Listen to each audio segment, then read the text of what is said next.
There is a lot of discussion about sea-label drones right now, but we need to clarify the facts as they stand for the UK. So we are going to tell you everything we know about this situation, including quotes directly and information directly from the UK CAA.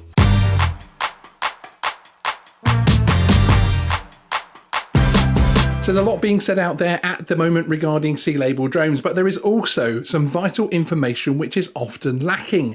If you're purchasing a DJI Mavic 3 or any drone in the UK with the understanding that it will be C1 labelled retroactively come 2023, you need to watch this video. Hopefully we can bring some clarity to it. Just very quickly, to explain for anyone new to this particular story, the EU adopted drone rules here in the UK mean that should you purchase a C-label drone, such as an A1 or C2 drone, you'll get lots of extra benefits and freedoms about where you can fly that drone in the UK airspace. Recently, Geeksvana has spoken to the UK CAA several times regarding the status of sea-label drones. The first was within an interview with Jonathan Nicholson of the CAA at DroneX. Here is a short clip of what he said. Can you give us any kind of update on how things are going with sea-labels? So the rules of regs are in and have been for a while. We know that. January 23 is when manufacturers have to produce, if you like. I don't have a particular update from manufacturers. I mean, really, it's up to them. You know, okay. It's kind of like saying when a Ford bringing out a new model of car. Or so DJI, Otto, etc. They have those standards available to them now. Then. Yeah. So if DJI wanted to produce their Mavic 3, which is coming, with UK compliance, so UK CA, C1, C0, whatever the Mavic 3 will be under, hopefully C2, please, that could happen as far as the CAA is concerned. Yeah, so I mean, yeah, the rules and legislation's all there. It's pretty much the same as the EASA rules and legislation. So it will be the same for Europe. And yeah, I mean, they have to do it from January 23. If they want to do it before then, that's purely a commercial decision by the manufacturers as to when they start stamping things. Okay. Sea-label drones could, in theory, be produced to the standards of sea-labels right now. However, that is only in terms of the regulator, the CAA. One key aspect of producing sea-label drones is still very much missing, the standards body. This is something we put to the CAA in a follow-up to the interview and delivered during a live show here on Geeksvana.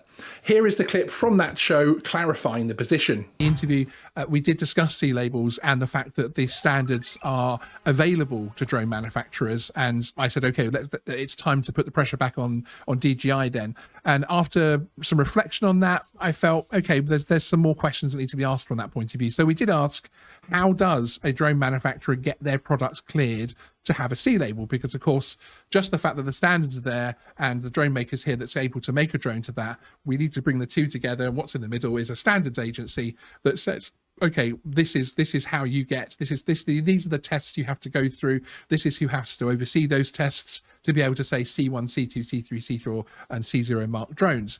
And the response from the CAA, from Jonathan Nicholson, was the government, and in brackets Department for Transport, will be appointing a standard body to oversee the class marks and everything around them.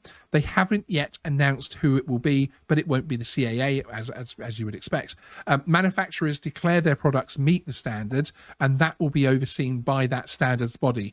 In reality, the idea is that users can simply look at the drone and see the mark, which of course is 100% correct. However, slightly different from the impression I felt that was given in the interview, from the point of view that actually now it's down to DJI, because DJI, yes, they can make the drone up to that level, but and to those specifications, but at the moment they cannot put a C1, C2 UK logo on there because the standards body has not been announced yet. The key question for me now is, at what process or what point of the process are the UK government at appointed the standards body and all that malarkey? Yes. Which is the next thing that I am now on digging with the Department for Transport, etc. as well. So we will be coming back to you guys on this. But so this shows us that the sea-labels cannot yet be placed on any drone from any manufacturer because there is no standards body. We also need to keep in mind that once a standards body is appointed, they will go through the process of developing final tests and checks manufacturers need to go through to gain a sea-label mark for their drone. So although the guidance is out there for manufacturers to follow until a standards body is in place, and until that standards body confirms the requirements to gain a label, there will be no C1 label Mavic 3s or any other drone, frankly. This is similar to the new UK CAA label you now see on drones and tech products, giving new UK approval for a product which would have been approved for the UK under the CE mark when the UK was, of course, part of the EU. That is a great point to talk more about retroactive labelling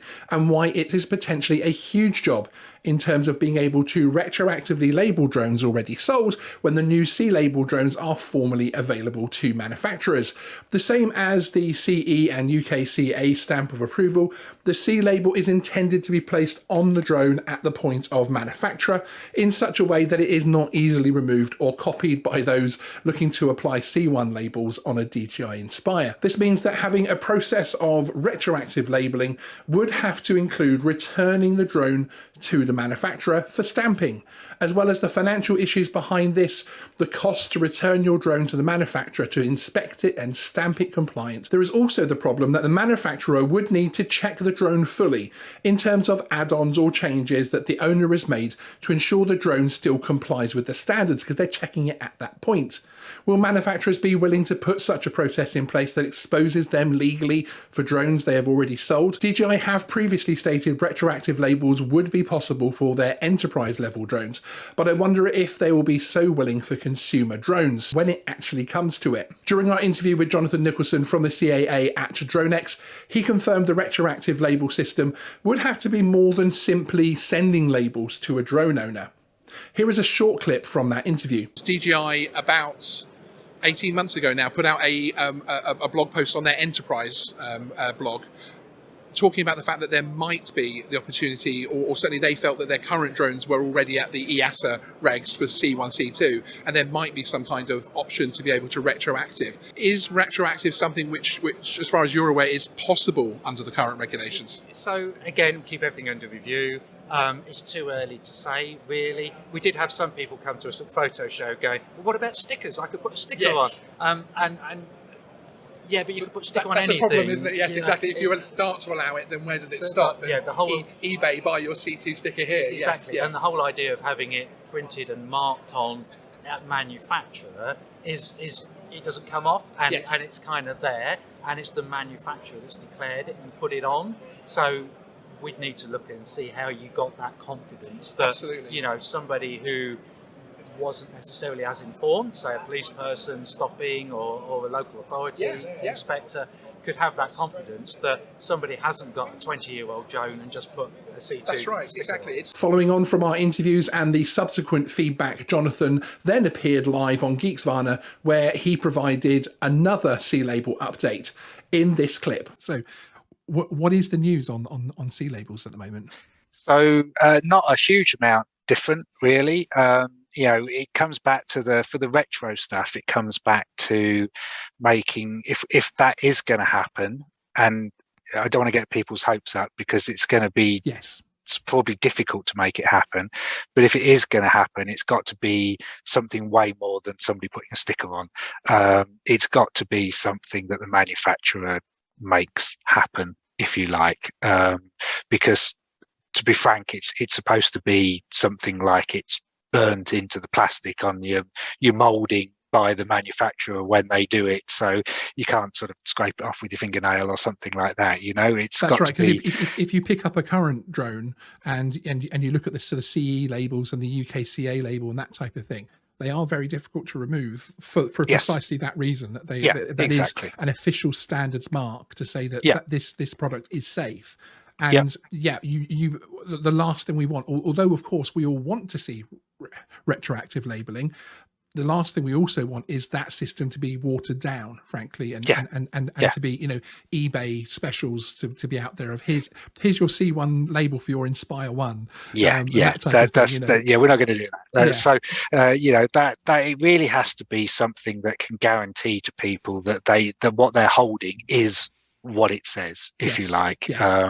And with all of the class marking stuff as well, we're in a kind of a bit of a interim position where actually the government is going to appoint a body to oversee and run the class marking system. We're kind of trying to fill the gap at the moment and help people and give what advice we can, but we won't be running the class marking system. It will be this other body, and we are saying to the government, please set it up as soon as possible, because obviously time is ticking, and people want things and want to know things. So there are some things we obviously know, but it will be this other body that actually runs it on a day-to-day basis. The manufacturer's taking on that responsibility as well. So, they're the people that are declaring that particular product meets that particular specification. So they've obviously got a sort of responsibility back on them that they need and want to make sure that is done properly, because they're going to be in serious trouble if it's not. No, exactly. But so what does all of this information tell us in terms of the UK C labelling issue? The summary of my thoughts, which comes from discussions with the UK airspace regulator, the CAA, my inquiries to DFT and other parts of government, and countless discussions with industry and manufacturers, is that if you're purchasing a drone at the moment in the hopes you will be able to retroactively label that drone, be aware it is just that at the moment, a hope. A probable hope, but a hope. And even if we're lucky enough to be able to retroactively label our drones, then it will cost you more money and will almost certainly involve the drone being sent back to the manufacturer to be labelled. Even for drones like the Mavic 3, which appear to only need a software tweak, this process will need to be carried out by the manufacturer and locked suitably for them to stamp the drone as C1 compliant. So my advice at the moment with any drone you are considering purchasing for use in the UK is to keep in mind that if retroactive labelling can happen, which is still a big if from both manufacturer and regulators right now, then be prepared for that to cost you money, but also be prepared for it to not be possible as well. From the conversations I have had, there seems to be a reluctance to, as some would see it, water down the C label system by allowing retroactive labels at all. So I would expect the hurdles put in place by the final UK standards body appointed to be multiple and potentially costly. We will of course keep you fully updated on what is happening, so if you're new here, hit the subscribe button to find out when the next video hits. Sean out.